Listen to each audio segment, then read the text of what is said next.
The wedding speech is supposed to be about the bride and groom. I know that. I've been to enough weddings to know that. You talk about how you met them, you say something funny, you say something sincere, you raise a glass, you sit down. Simple. Except I'm standing at the microphone right now looking at Zoe across the room, and she is looking back at me with an expression I have come to know very well over the past 8 months, which is the expression of someone who finds me simultaneously exasperating and worth keeping around, and I am thinking about the night we met, which was also a wedding, and which did not go the way I planned. Nothing with Zoe has ever gone the way I planned. I clear my throat. The first time I met my future wife, I say, and Zoe raises an eyebrow from across the room, because she knows exactly what I'm about to do. I said something I shouldn't have, in front of people I didn't know, about her, while she was in the room. The guests laugh a little, uncertain whether this is a joke. It's not a joke. She heard every word. My sister Rachel has always had what she calls a sense of humor, and what I call a specific pleasure in watching me suffer. We are 18 months apart and have spent our entire lives in a state of low-grade warfare that looks like affection from the outside. She knows every embarrassing story about me. I know every embarrassing story about her.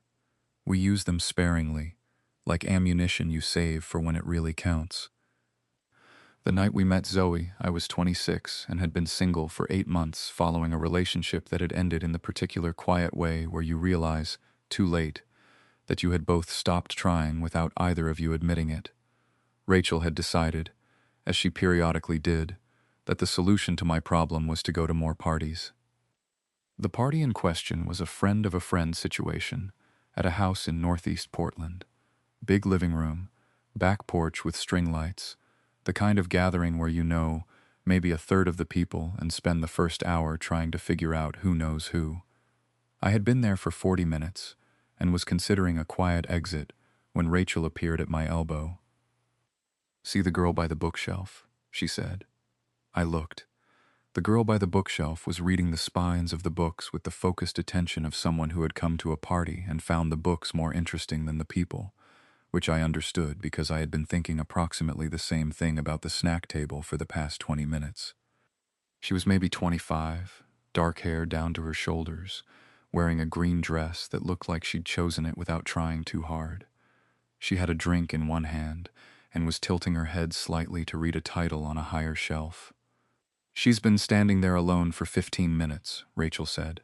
No one's talked to her. Maybe she doesn't want to be talked to. Or maybe no one's been interesting enough." Rachel turned to me with the specific expression she uses when she's decided something. "I dare you." I looked at her. "Dare me to what?" "Talk to her. Actual conversation. Not your usual thing where you stand near someone and hope they start talking first. That's not a thing I do, Jake. It's absolutely a thing you do." I looked back at the girl by the bookshelf. "What's the dare, exactly?" Rachel smiled. "I dare you to walk over there, introduce yourself, and say something that actually impresses her. Not a line, something real. I'll be watching from the kitchen doorway. You're going to watch. I want to see if you remember how to talk to a person." I should have known, right then, that something was off. Rachel doesn't dare me to do things that are purely for my benefit. There is always an angle. There is always something she finds funny about the setup that she has not fully disclosed.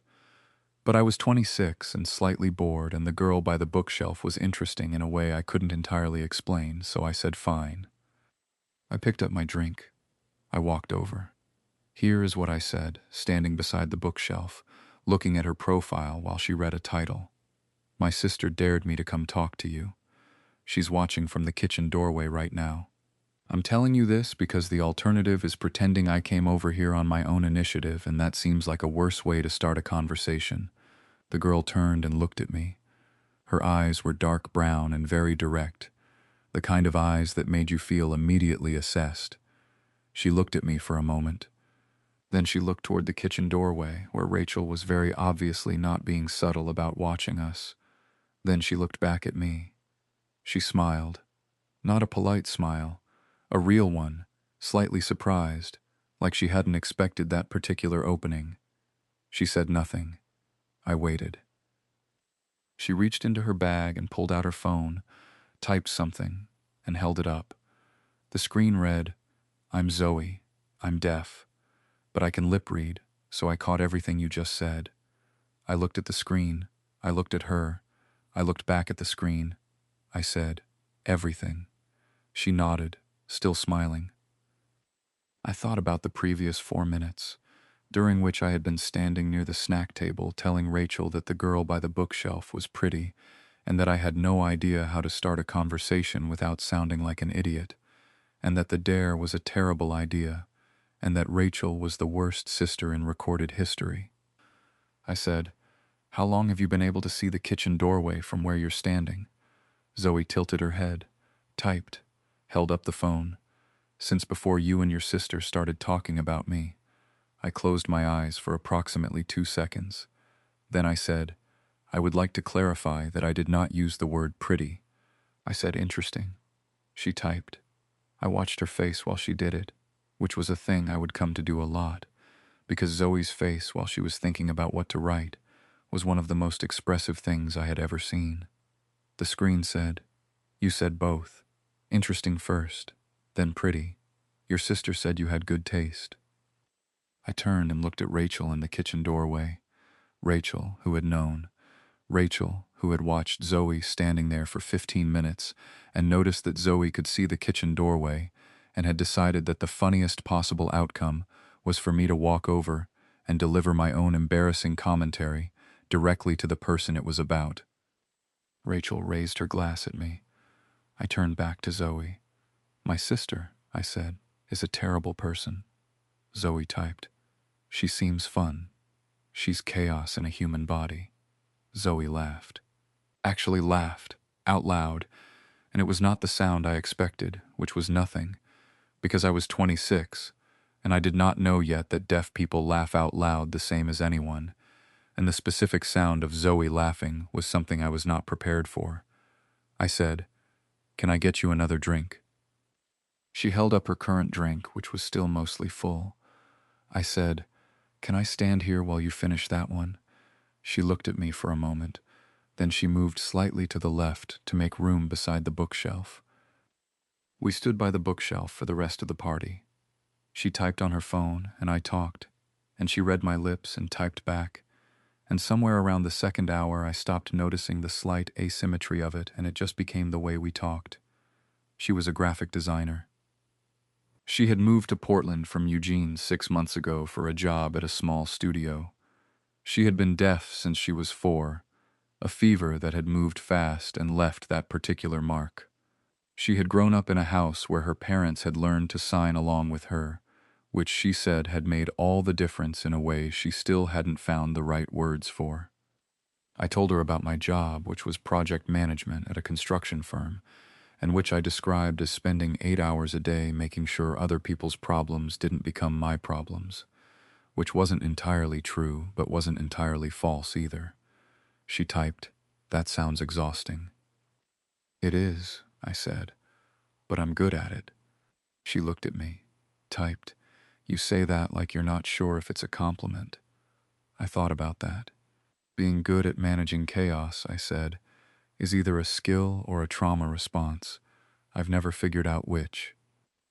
Zoe was quiet for a moment, which with her meant she was thinking rather than not listening. Then she typed, "Probably both. Most useful skills are." I looked at her. "That's the most useful thing anyone has said to me at a party," I said. She typed, "The bar at parties is very low." True. She smiled. The specific smile I would later come to think of as the one she saved for when something landed right, slightly to the left of center, like she hadn't expected to be pleased but was. Rachel materialized at my elbow at some point around 11 p.m. "We're heading out," she said. She looked at Zoe. "I'm Rachel, his terrible sister." Zoe typed and showed her the screen. "He told me." Rachel grinned. "Did he tell you what he said about you before he came over?" Rachel. Zoe typed quickly and showed me before showing Rachel. "He told me everything." Rachel looked between us. "Wait," she said. "You were lip reading us the whole time." Zoe nodded. From the beginning. Another nod. Rachel turned to me with an expression of pure delight. Jake. She heard the whole dare. I'm aware. She heard you call her interesting and pretty. Also aware. She heard you say I was the worst sister in recorded history. I stand by that. Rachel looked back at Zoe. I like her, she said. Whatever you're planning to do, do it. She disappeared back into the party. I looked at Zoe. My sister, I said, has no concept of appropriate timing. Zoe typed. She's right, though. I looked at the screen. About which part? She typed. Whatever you're planning to do. I looked at her for a moment. Then I said, Can I have your number? She typed it into my phone. At the door, on the way out, she paused and typed one more thing and showed me. For what it's worth, I'm glad she dared you. I read it. I said, Me too. She smiled and walked out into the Portland night. I texted her the next morning. Not immediately. I made coffee. I looked at my phone. I put my phone face down. I drank my coffee. I picked up my phone again. I texted. For the record, I would have come over anyway. Eventually. She replied 40 minutes later. How long is eventually? I wrote, 45 minutes, maybe an hour. She wrote, the party ended at midnight. I wrote, I would have been very fast at the end. 3 dots. Then, sure you would have. I smiled at my phone like an idiot. We met for coffee on Wednesday at a small place in the Pearl District that she had picked because it was quiet enough that she could lip read without background noise constantly pulling focus. She had a whole internal map of Portland cafes rated by noise level, which I found practical in a way that made me like her more. She brought a small notebook instead of her phone this time, which she said was easier for longer conversations.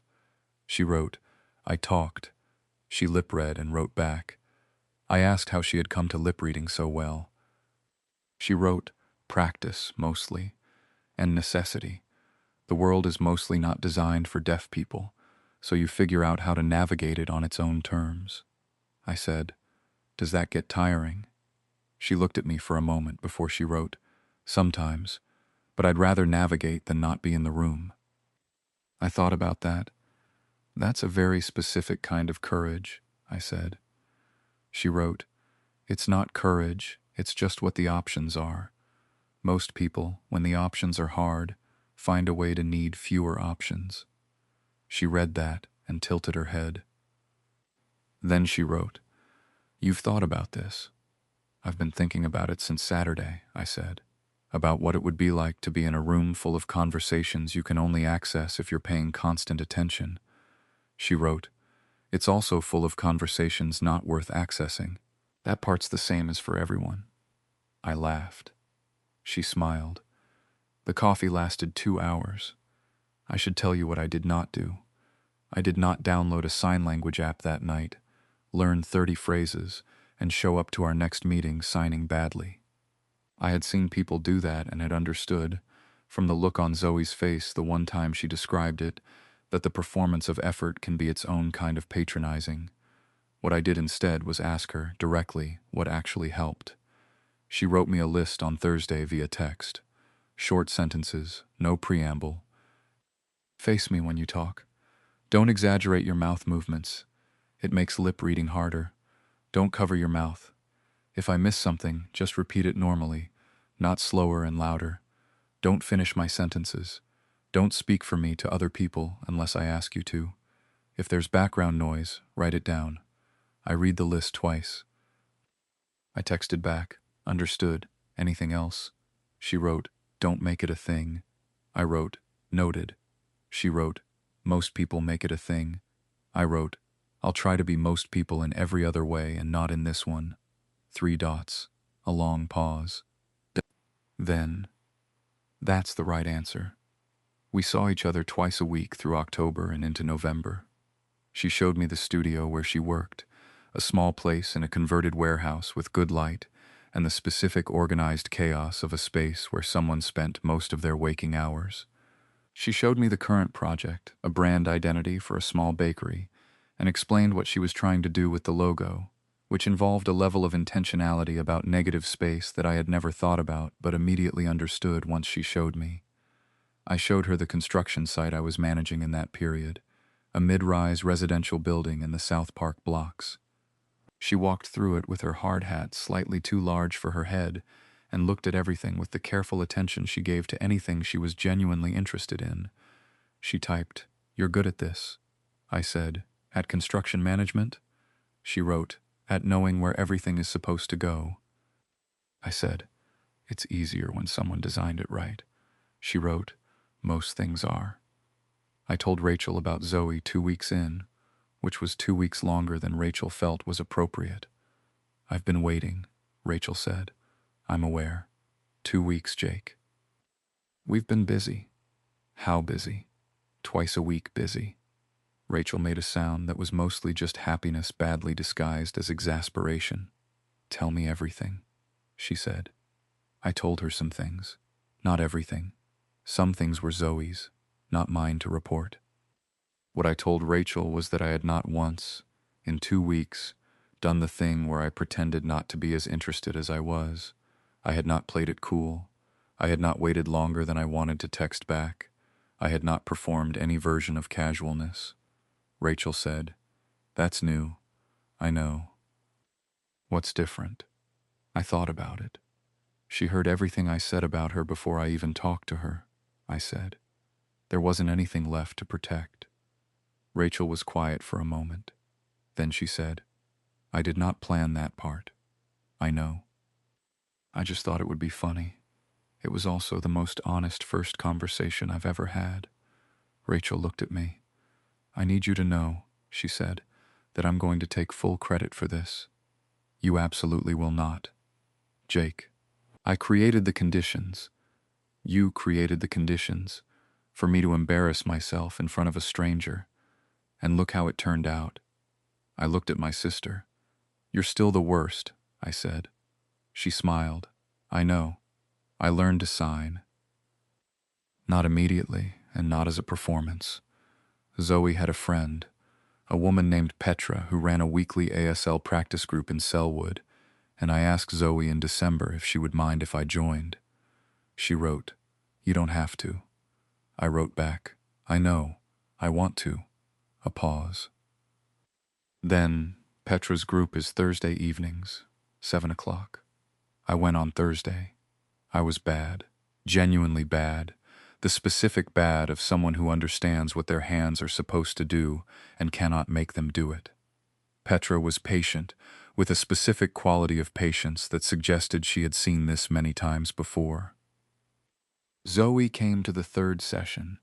She sat in the back and watched, which I was aware of in the specific way of someone trying very hard not to be aware of something.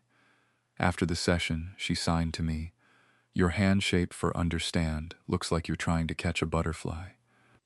I said, "That's extremely unhelpful feedback." She signed back, slowly so I could follow. "It will get better." I said, "How do you know?" She signed, "Because you keep coming back." I proposed in April, at the party where we met. Same house, same string lights on the back porch. The friend who owned it had heard the story and offered the space without me even having to ask. Zoe did not know where we were going. I told her we had been invited to a thing, which was vague enough to be true. When we walked in, she stopped. She looked at the bookshelf. She looked at me. I signed, slowly, because my signing was still imperfect but getting better. "I have something to say. I'm going to say it out loud and sign it at the same time, because I want you to have both." She waited. 8 months ago, I said, hands moving with the words, "My sister dared me to talk to a girl at a party. I came over here and told you exactly what was happening, which was either the most honest or most embarrassing introduction in history." Zoe's expression was doing several things at once. "You had already heard everything. You already knew. And instead of walking away, you made room beside the bookshelf." I reached into my jacket pocket. "I have been thinking, since that night, about what it means that the first thing you knew about me was the unedited version, no performance, No strategy, just me being exactly as awkward and unprepared as I actually am. I got down on one knee. Zoe made a sound. Zoe, I said, signing it. You are the only person I have ever met who heard the worst version of my opening and decided it was worth continuing the conversation. I would like to continue it for the rest of my life, if you'll let me. The room, which I had not mentioned, contained Rachel and Petra and several other people we had accumulated over 8 months, was completely silent. Zoe looked at me. She looked at the ring. She looked at Rachel, who was already crying in the way Rachel cries, which is loudly and without embarrassment. Then she signed, large and clear so the whole room could see it even if they couldn't read it. Yes. Which brings me back to this wedding. Different wedding, different friends, but same string lights because Zoe had requested them specifically, and the venue had obliged. I am standing at the microphone. Across the room, Zoe is watching me with the expression of someone who has heard me give a speech before and is reserving judgment. I look at her. I sign, slowly, while I speak. 8 months ago, at a party not so different from this one, I said something about a girl by a bookshelf that I thought she couldn't hear. She heard every word, and instead of walking away, she made room. I raise my glass. To the people who make room, I say, even when they've heard everything. Across the room, Zoe lifts her glass. The room drinks, and Zoe, who heard every word I ever said about her before I even knew her name, smiles at me exactly the way she smiled that first night. Like she hadn't expected to be pleased, but is. Like she's glad she stayed.